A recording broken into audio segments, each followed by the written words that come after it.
Gênesis, a partir do verso de número 1. Quem encontrou, diga glória a Deus. Diz assim a palavra de Deus: no princípio, criou Deus os céus e a terra. E a terra era sem forma e vazia, e havia trevas sobre a face do abismo. E o Espírito de Deus estava pairando sobre a face das águas. E disse Deus: haja luz. E houve luz. E viu Deus que era boa a luz. E fez Deus separação entre a luz e as trevas. Deus chamou a luz dia, e as trevas chamou noite. E foi a tarde e a manhã o dia primeiro. E disse Deus: haja uma expansão no meio das águas, e haja separação entre águas e águas. E fez Deus a expansão, e fez separação entre as águas que estavam debaixo da expansão, e as águas que estavam sobre a expansão, e assim foi. E chamou Deus a expansão céus, e foi a tarde e a manhã o dia segundo. E disse Deus: ajuntem-se as águas debaixo dos céus num lugar, e apareça a porção seca. E assim foi. E chamou Deus a porção seca terra, e o ajuntamento das águas chamou mares. E viu Deus que era bom. Verso 11. E disse Deus: produz a terra erva verde, erva que dê semente, árvores frutíferas que dê fruto segundo a sua espécie, cuja semente está nela sobre a terra. E assim foi. E a terra produziu erva, dando a sua semente conforme a sua espécie, e árvore frutífera, cuja semente está nela conforme a sua espécie. E viu Deus que era bom. Feche os seus olhos, vamos orar no nome de Jesus Cristo. Senhor Deus, nós te louvamos. Obrigado por sua palavra. Que o Senhor, ó Deus, fale conosco nessa noite. Que a sua palavra, ó Deus, chegue ao nosso coração, em nome de Jesus Cristo. Que possamos receber, ó Deus, da revelação do seu Espírito. Que possamos receber, ó Deus, da porção do seu Espírito em nossas vidas. E que a sua palavra nos alimente. Nós oramos em nome de Jesus. Amém. Amém, irmãos? A palavra que eu quero ministrar ao coração dos irmãos nessa noite, ela, na verdade, é um pouco complicado de se entender o contexto, mas a aplicação vai ser muito simples e fácil. O texto que nós lemos fala da criação da terra, de quando Deus vai criar a terra. Se nós formos estudar um pouco mais a fundo, você vai perceber que nesse momento, o texto que nós lemos aqui, na verdade, Deus não está criando a terra. Deus está recriando a terra. E essa história é uma longa história, que em um outro momento eu vou contar para os irmãos. Mas a terra que nós vivemos hoje, só a nível de informação, ela não foi criada para os homens. Originalmente, ela não foi criada para nós vivermos. Nós somos os segundos habitantes da terra, porque a terra originalmente, segundo a palavra de Deus, foi criada para os anjos habitarem.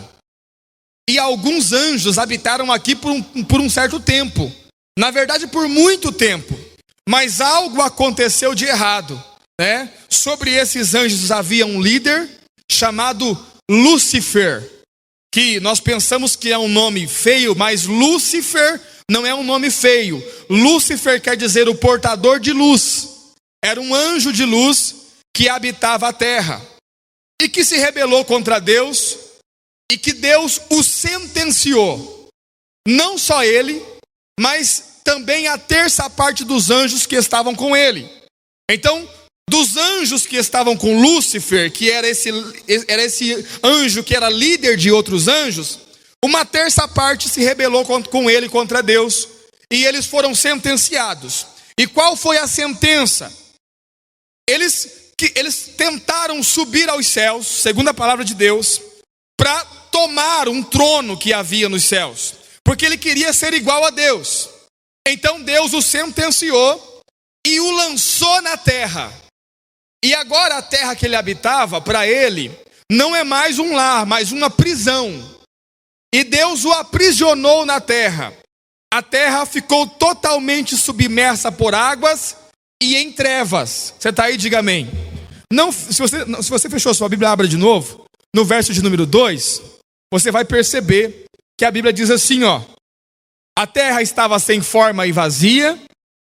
Havia trevas sobre a face do abismo. E o Espírito de Deus se movia sobre a face das águas. Então deixa eu te explicar. A terra estava totalmente coberta por águas. Embaixo dessas águas estava Lúcifer, que agora não é mais um anjo de Deus, agora é um anjo de trevas, preso com outros anjos, e o Espírito de Deus ficava pairando sobre as águas. Para quê? Impedindo-os de sair. Porque a terra agora se tornou uma prisão para eles. E Deus, em um certo momento, resolve reconstruir a terra que foi destruída com a queda desse anjo. No versículo de número 3, quando Deus diz assim, ó, haja luz, Deus está chegando para reconstruir a terra, agora, não mais para os anjos habitarem, mas para os homens habitarem. Você está aí, diga amém. Isso é um pouco complexo, você vai entender futuramente quando nós falarmos especialmente sobre esse assunto. Mas o que eu quero que você entenda? Que essa terra aqui no versículo de número 2 é uma terra que não tem vida. Não há vida nessa terra há morte. Por quê? Porque ela está sem forma, ela está vazia, coberta por trevas. Não há vida nenhuma. Não existia nem esperança de vida para essa terra. E quando Deus resolve recriar essa terra, Ele precisa prepará-la para receber a vida. Você está aí, diga amém. Porque Deus não poderia simplesmente colocar vida em uma terra sem forma, vazia e em trevas. Então Deus vai preparar a terra para receber a vida. E o que Deus faz? Primeira coisa que Deus faz é dizer, haja luz. E então a luz passa a existir e Deus faz separação entre a luz e as trevas. Verso de número 4. Acompanhe comigo. E Deus viu que a luz era boa. E viu Deus que a luz era boa e fez separação entre a luz e as... Primeira coisa. Segundo, Deus, como a terra estava totalmente coberta por águas, Deus vai fazer uma separação entre águas e águas. Cientificamente provado. A ciência diz que há muito tempo atrás, a terra, ela tinha no seu contorno, onde hoje está aquilo que nós chamamos de atmosfera, a camada atmosférica, também um círculo de água. Que fazia o quê? Protegia a terra. O ar era mais puro e o sol não conseguia, o sol não prejudicava a vida na terra. Você está aí, diga amém. Aí você vai ler a Bíblia e vai ver assim, ó. E viveu Adão 930 anos. Você fala, já imaginou, irmão? Está com quantos anos? 30 anos? 20 anos? 40 anos? Você é uma criança. Adão viveu 930. Matusalém viveu 960. Irmão, você sabe o que é isso? Viveram. Mas por que eles viviam tanto tempo? Porque essa camada que existia de água em volta da terra protegia. Então eles não eram afetados pelo sol, não havia poluição. Detalhe, eles não comiam carne. Porque Deus só permitiu o homem comer carne depois de Noé. Você pode ler o texto. Deus falou assim para o homem, ó, vai se alimentar só de vegetal, só de árvore que dá fruto, não vai comer carne. Por esse motivo é que eles viviam tanto tempo. Você está aí, diga amém. Pastor, e o que aconteceu com esse círculo de água que estava em volta da terra? Deus derramou no dilúvio. Lembra do dilúvio de Noé?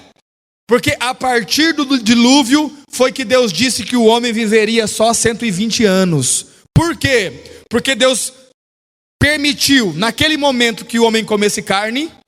E segundo, Deus derramou essa camada de água que estava em volta da terra, na terra, e toda a vida foi dizimada, com exceção a família de Noé e os animais que estavam na arca. Você está aí, diga amém.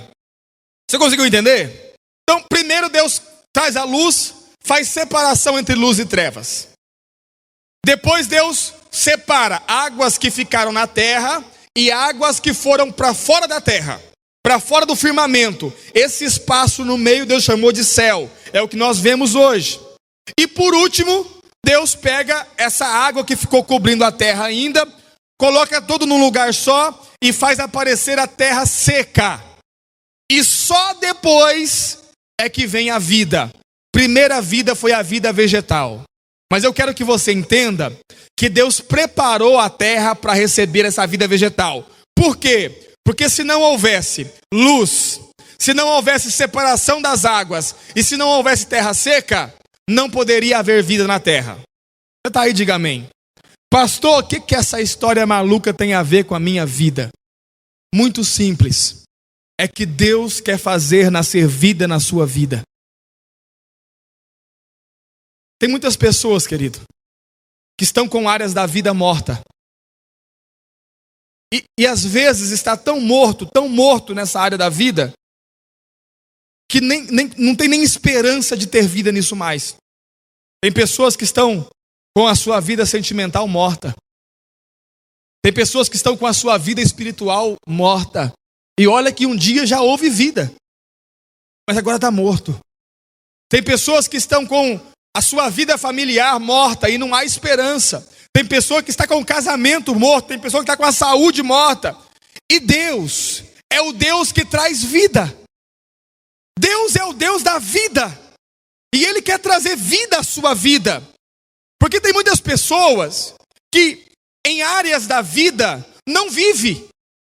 Como assim não vive, pastor? Não vive, sobrevive. É como se essa área da vida fosse algo penoso, fosse algo dificultoso. Como tem pessoa que diz assim, com relação à minha vida sentimental, eu nasci para sofrer. Irmão, isso é mentira do diabo. Sabe por quê? Porque Deus colocou vida em você, para que você tenha vida abundante. Jesus disse, eu venho para que tenham vida e a tenham em abundância. Sabe o que é uma vida abundante? É uma vida plena, é uma vida completa. E é isso que Deus quer fazer. Agora, olha para mim. Todas as vezes que Deus vai gerar vida, o processo é o mesmo. Todas as vezes que Deus vai gerar vida, o processo é o mesmo. Qual processo? É esse processo aqui que nós vemos quando Deus vai trazer vida à terra. E eu quero enumerar com você algumas exigências para que haja vida em nós. Primeiro, querido, todas as vezes que Deus vai gerar vida, o Espírito Santo está presente. Quantos estão aí? A terra está sem forma e vazia, há trevas na terra, tudo escuridão, as águas cobrem a terra, mas tem um detalhe: o Espírito de Deus está pairando. O Espírito de Deus está pairando. Preste atenção no que eu vou te dizer. Você sabe por que tem muitas pessoas que estão com áreas da vida morta? Porque não dão acesso ao Espírito Santo de Deus.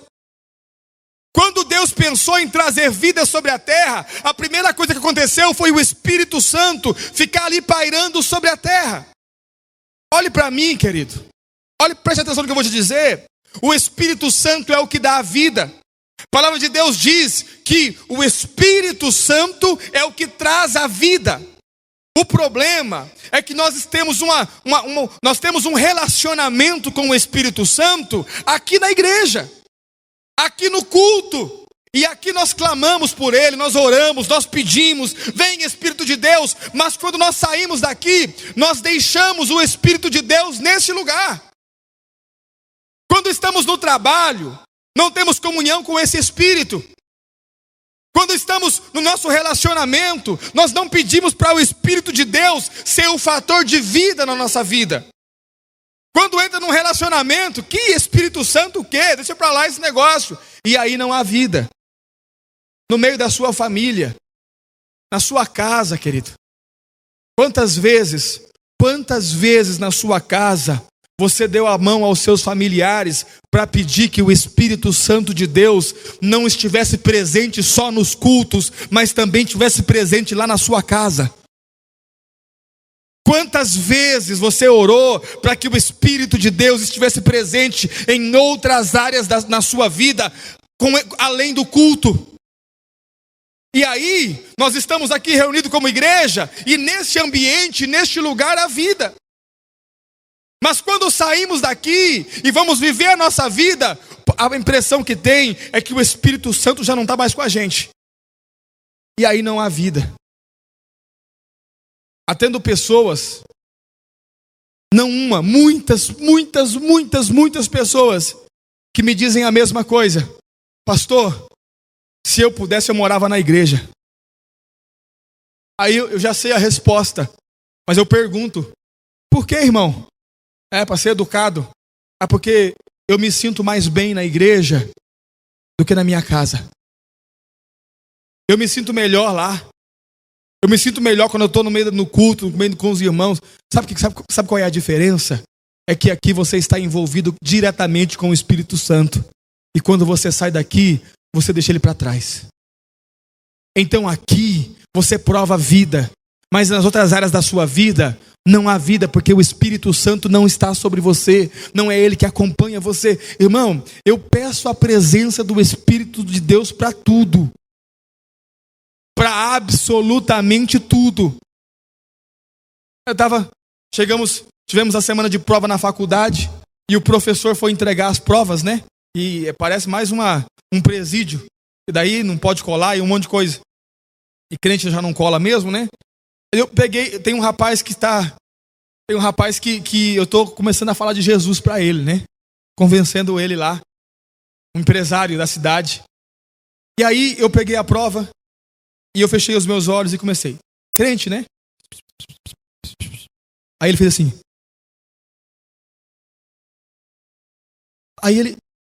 E eu percebi que ele ficou meio assustado.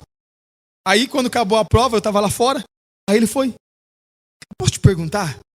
Pode. O que você estava fazendo lá? É simpatia? Falei, não. Eu estava pedindo ajuda ao meu amigo. Aí ele falou, além de pastor é doido. Não entendi. Falei, não, é que você não vai entender mesmo agora. Mas eu tenho um amigo que anda comigo. Quem? O Espírito Santo de Deus. E ele traz vida à minha vida em todo momento. Não é só quando eu estou no prédio da igreja. Não é só quando eu estou com o microfone falando. É em todas as áreas da minha vida. É assim que funciona, irmão. É assim que a vida vem. Vira para o seu irmão e fala assim, irmão, se tem uma área da sua vida que o Espírito Santo não está presente, aí não vai ter vida. Quantos estão aí? Primeiro requisito, Espírito Santo presente. Eu sou casado, amém, irmãos? Quem aqui é casado? Sabe como é que é, né? Tem dia, irmão, é só Jesus. Mesmo. Tô brincando, não. Tem dia que é só Jesus mesmo. É só o Espírito de Deus mesmo. Porque se dependesse eu e da minha esposa, nós separaríamos. Hã? Como é que... irmão. Ei, vida, terra, aqui, nós somos seres humanos. Tem dia, irmão, que eu acordo assim, que eu tento fugir de mim. Nem diz o Tiririca, né? Aí eu percebo que todo lugar que eu vou, eu estou. Mas, irmão, eu tô tão chato, terrível, irritado, que nem eu me aguento. Como fazer nesse dia? Tem dia que a minha esposa tá aqui. É, meu amor. Pastor, então... Claro, querido, como é que faz? Aí, irmão, vem a vida do Espírito Santo. Aí vem o Espírito de Deus. e acalma, e consola, e traz vida, né? E traz o humor de volta, e traz paciência, o Espírito, e os frutos do Espírito começam a se manifestar, e vem a bondade, e vem a calma, e aí vem vida de Deus. Porque se o Espírito Santo, querido, não estiver sobre uma área da sua vida, nesta área não vai haver vida. Você está aí, diga amém. Segundo, Deus está com a intenção: eu preciso trazer vida a essa terra que está em morte. Primeiro vem o Espírito Santo. Segundo, ele fala: haja luz. E Deus vai fazer algo que é essencial para que haja luz. O que, pastor? Fazer separação entre luz e trevas. Não sei se você sabe, querido, mas se você plantar uma planta aonde não há luz, ela morre. E Deus faz questão de fazer separação entre luz e trevas. Por quê? Porque a intenção de Deus é dar vida.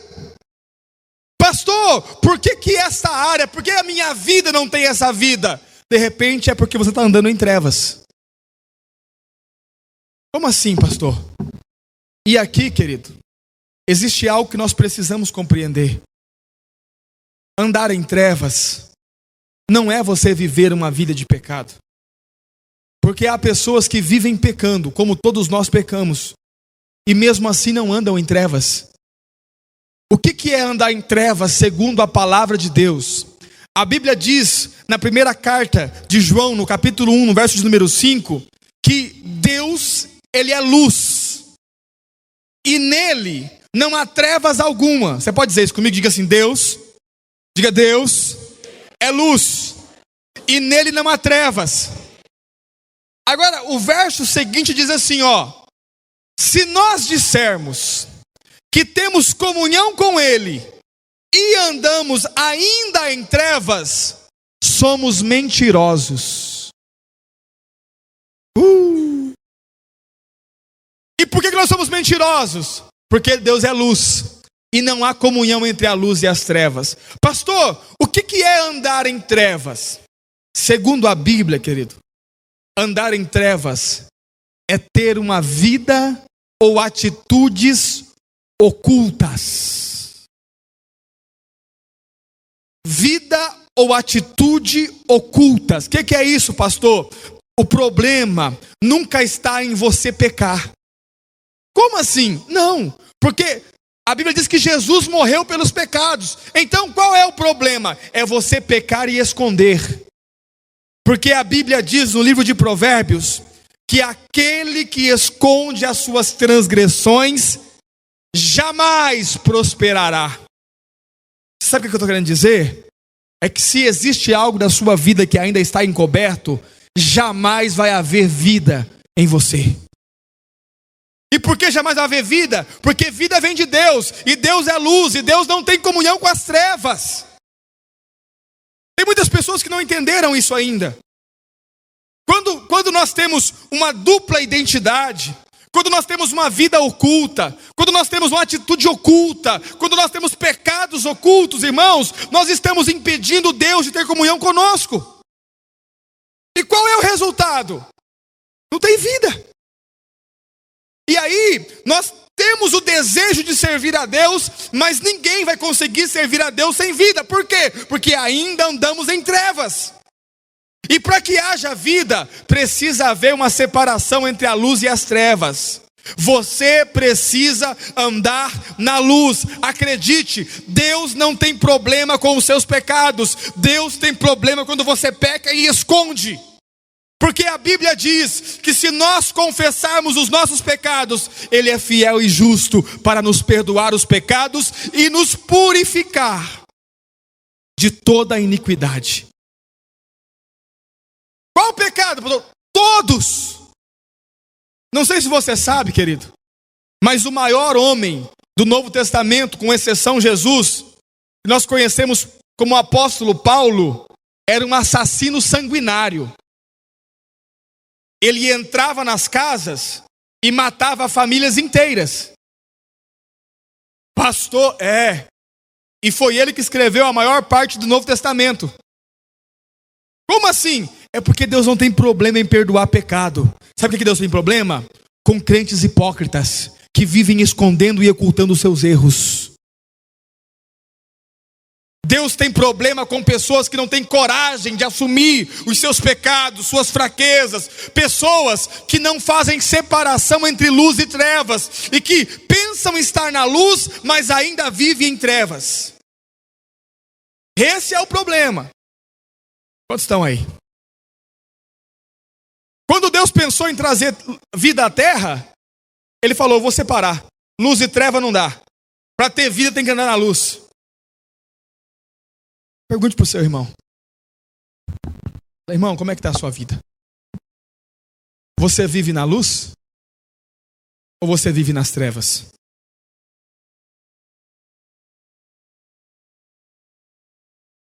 Ei, olha para mim. Não sei se você sabia. Mas tem pessoas em nosso meio que, se os familiares soubessem como ele é aqui na igreja, como ela é aqui na igreja, montariam um quarto para ele ali no fundo.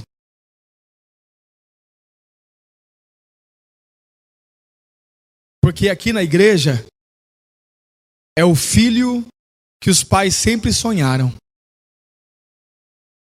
Em casa é um demônio.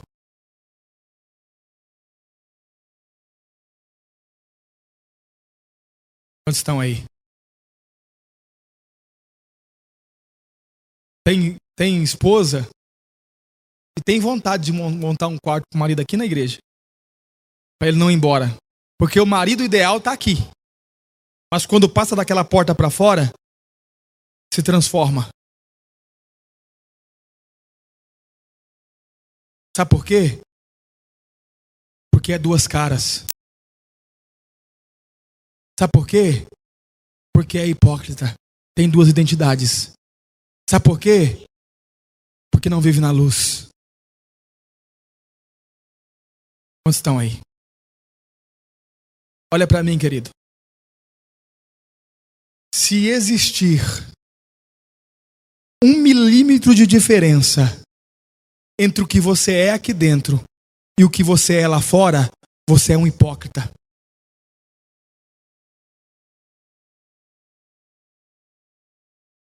Se quando você entra pelaquela porta, você se transforma, você é um hipócrita, você é duas pessoas. E Deus nos chamou para viver na luz. Por isso que Ele fez separação entre luz e trevas.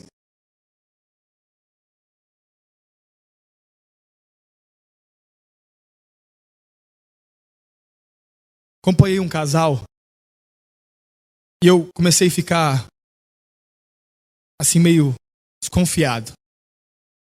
Porque todo esse rapaz, hoje pastor, todas as vezes que ele ia pregar, a esposa dele saía da igreja e ficava lá fora. E aquilo foi me encabulando. E teve um dia que eu não aguentei, eu fui perguntar. Nesse dia que eu cheguei, ela estava chorando lá fora. Ele estava pregando e ela estava chorando lá fora. Eu falei, por que toda vez que o seu marido vai pregar, você sai para fora e chora? Ela falou assim, pastor, porque eu não aguento. Você não aguenta o quê? Ele tem muita unção, muito poder, é um homem de Deus? Eu não aguento ver tamanha hipocrisia. Porque vocês não conhecem meu marido. Eu conheço. Deus te chamou para viver na luz, irmão. Na luz. Pastor, eu quero ter vida em mim. Viva na luz. Eu quero ter vida na minha. Eu quero ter essa vida abundante. Viva na luz. Porque enquanto você usar máscaras, o que vai haver em você é morte. Enquanto você fingir ser o que você não é, o que vai haver em você é morte. Enquanto você for duas pessoas, uma lá fora e uma aqui dentro, o que vai haver em você é morte. Porque preste atenção no que eu estou te dizendo. Pastor, você está dizendo que eu tenho que viver sem errar? Não estou dizendo isso, porque ninguém vai viver sem errar. Eu estou dizendo que nós precisamos de fato ser homens e mulheres de Deus para assumir os nossos erros e para confessar os nossos pecados diante do Senhor. E quando você errar, ter coragem de dobrar o seu joelho diante do Senhor e diante de quem você ofendeu e dizer: me perdoa porque eu errei.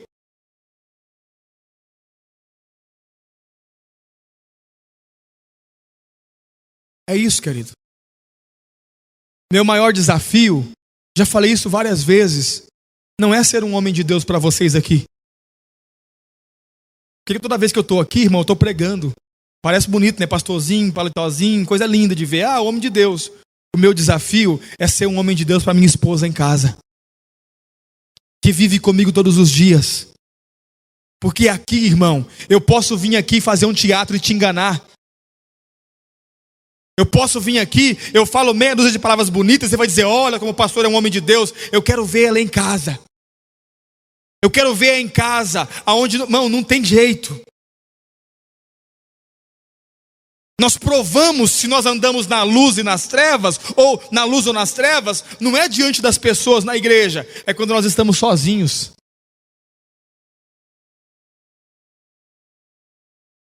Sabe quem é você de verdade? É aquele quando você está sozinho. Esse é você. O resto é tudo máscara. E olha que tem pessoas que têm muitas.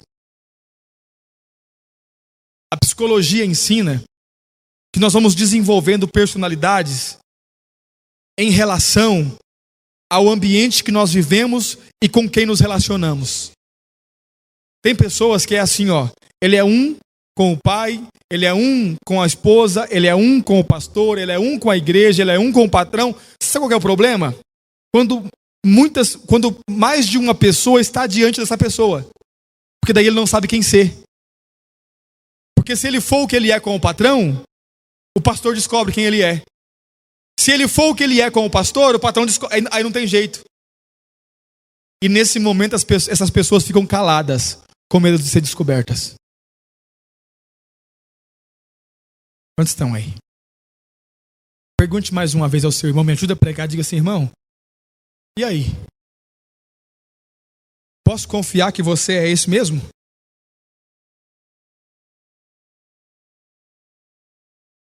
Não vai ter surpresa, não?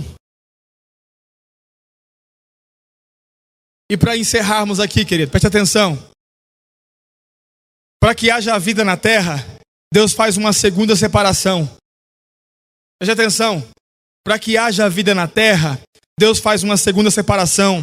Eles separam águas que ficarão embaixo do firmamento e águas que ficarão sobre o firmamento, como eu expliquei aos irmãos. O que é isso, pastor?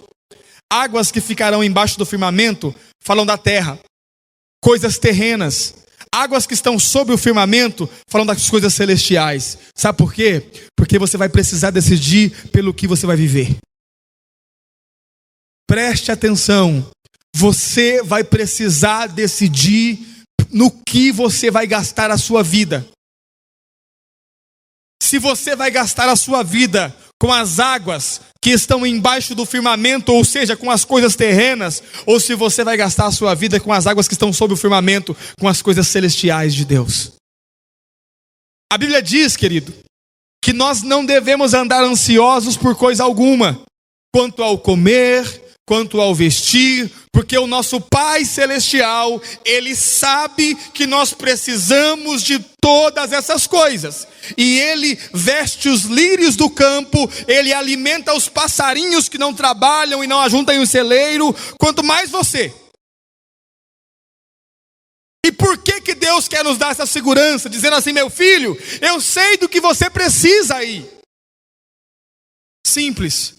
Para que você não se preocupe com essas coisas e se preocupe com aquilo que é do céu. Olhe para mim, querido. Tem muito crente gastando a vida correndo atrás de coisas terrenas. Pastor, mas eu preciso. Eu também. E Deus sabe que nós precisamos. E a Bíblia diz que Ele vai nos entregar, porque nós precisamos. E quando a Bíblia diz que Deus vai entregar porque nós precisamos, é para nós nos despreocuparmos e ter a nossa mente nas coisas que vêm do céu. E buscar em primeiro lugar o reino de Deus.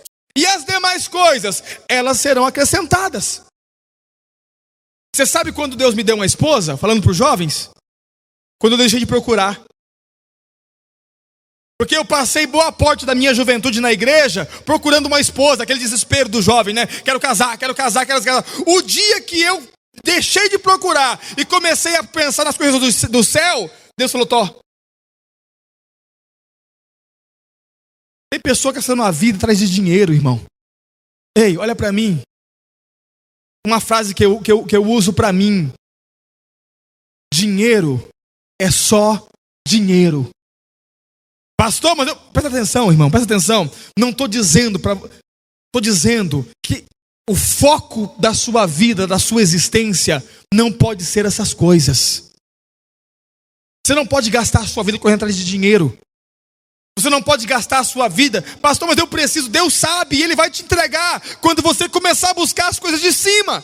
Tem que haver uma clara separação na sua vida, irmão, entre as coisas que são celestes e as coisas que são terrenas. Ontem, eu dei aula em Cianorte e ontem nós estávamos voltando. E é a primeira vez que eu fui de motorista particular. Glória a Deus. Agora eu tenho motorista particular, irmão. Se a minha família já estava doida, agora eles vão endemoniar mesmo.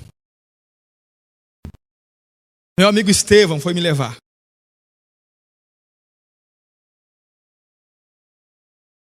Meu motorista. E aí, eu me lembrei de algo que eu não conseguia entender. Eu comecei a me encontrar com Deus quando eu comecei a andar com o pastor Eduardo. Todo mundo sabe disso. E eu me lembro que eu comecei fazendo o que o Estevão está fazendo. Dirigindo para ele. Gravando CD e vendendo coiseira e aquela coisa toda. E eu lembro que ele pegava carro.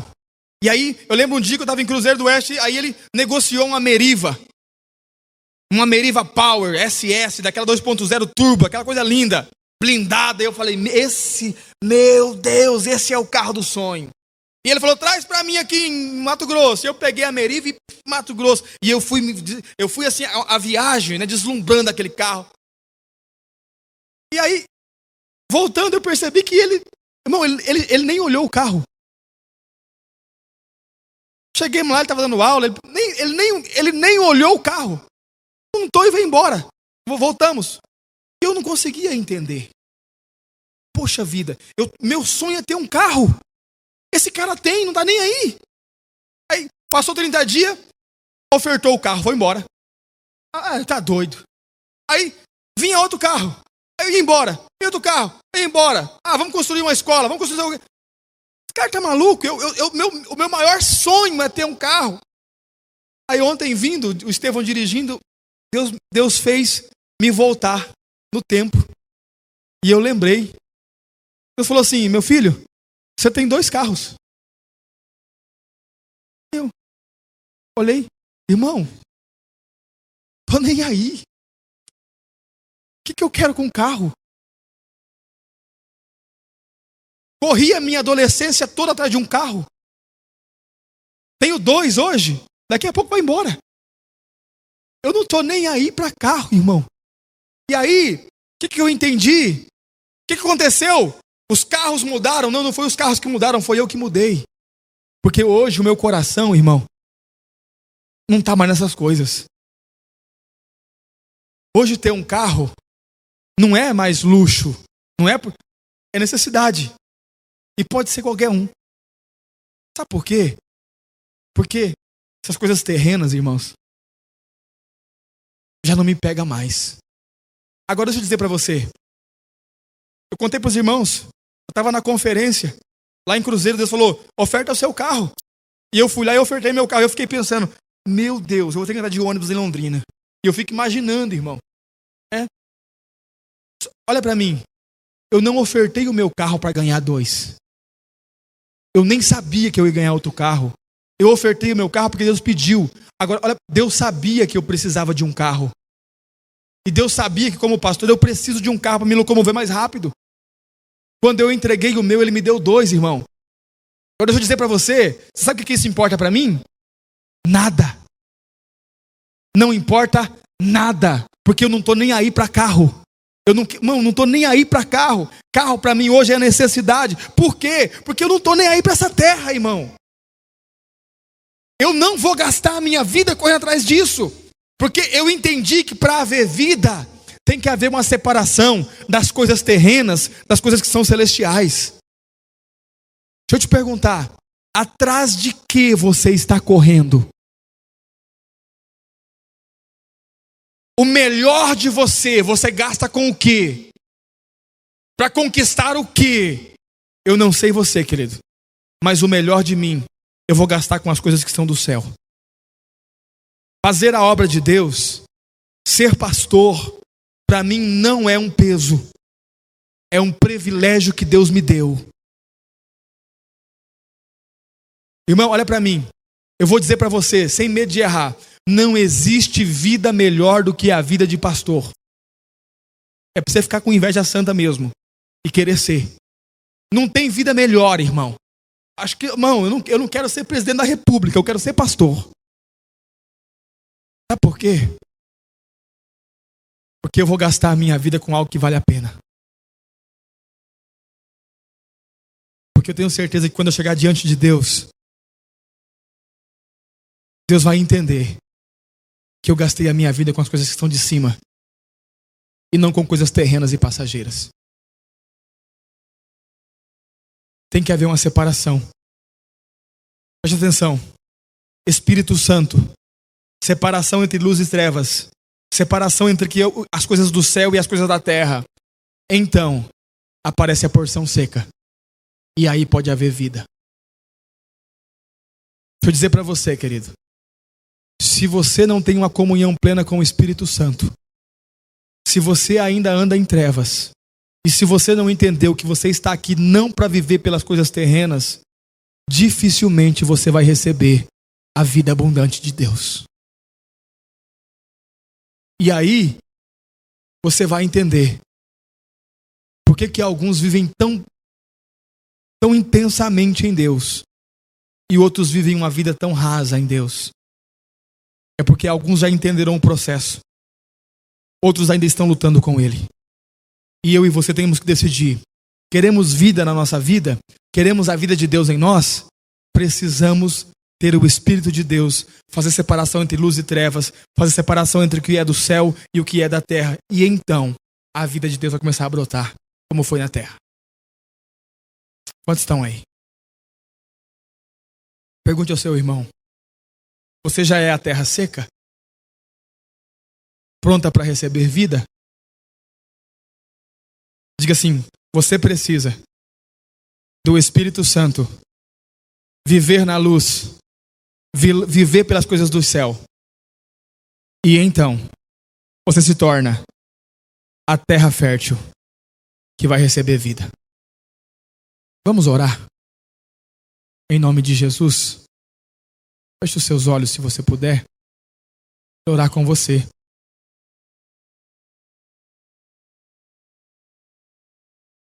Pai Santo, nós te louvamos. Obrigado, Senhor. Obrigado porque o Senhor sempre nos dá a sua palavra. E que da mesma forma que um dia o Senhor teve a intenção de trazer vida a uma terra que estava em morte, que o Senhor também tem a intenção de trazer vida à nossa vida, para que possamos viver uma vida abundante. Nós queremos a comunhão do Seu Espírito. Nós queremos, Senhor, viver na luz. Nós não queremos viver em trevas. E nós queremos gastar o melhor da nossa vida com as coisas que são dos céus e não com coisas terrenas e passageiras. Nos ajuda. Nos ajuda, Senhor. Nós precisamos de ajuda para sermos a terra fértil que vai receber vida e vida em abundância e gerar muitos frutos para o Senhor. Oramos no nome de Jesus. Amém. Amém, querido. Você pode dar um glória a Deus? Você pode dar mais um glória a Deus? Aleluia.